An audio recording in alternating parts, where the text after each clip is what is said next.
There are growing signs that a ceasefire between Hamas and Israel could be imminent. CIA Director Bill Burns is in Qatar today to discuss a possible deal.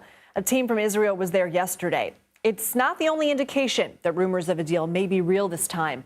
CBS News foreign correspondent Chris Livesay explains from Tel Aviv, Israel.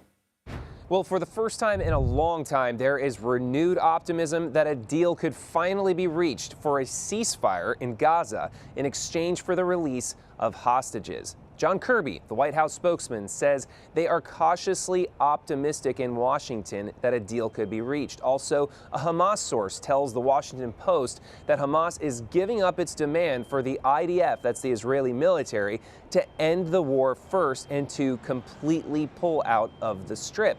And in Israel, the defense minister said that this is the closest they've been since the last deal more than a year ago, which led to the release of more than 100 hostages. Now, Prime Minister Benjamin Netanyahu is under a lot of pressures, namely from incoming President Donald Trump, who has said repeatedly that there will be, quote, hell to pay if the hostages aren't released before he comes into office. There are 80% of Israelis here in the country who say that they are also in favor of some kind of a deal to end the war in exchange for those hostages. So the domestic pressures in Israel are also quite intense. And now also, for the first time in a long time, Prime Minister Benjamin Netanyahu has enough support within his coalition to survive members of that coalition leaving in protest over a ceasefire deal. That's been the threat for many, many months, that some of these more hardline members of his coalition who were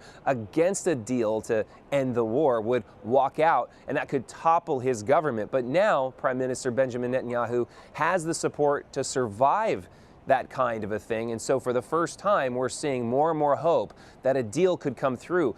That said, we also spoke to family members of the hostages. We spoke to the father of two of those hostages who have been held for more than a year now. We asked him if he's optimistic, and he told us he's had his heart broken so many times in the past that he won't believe it until he sees it with his own eyes, until he sees his two boys walking across the border with Gaza and into Israel.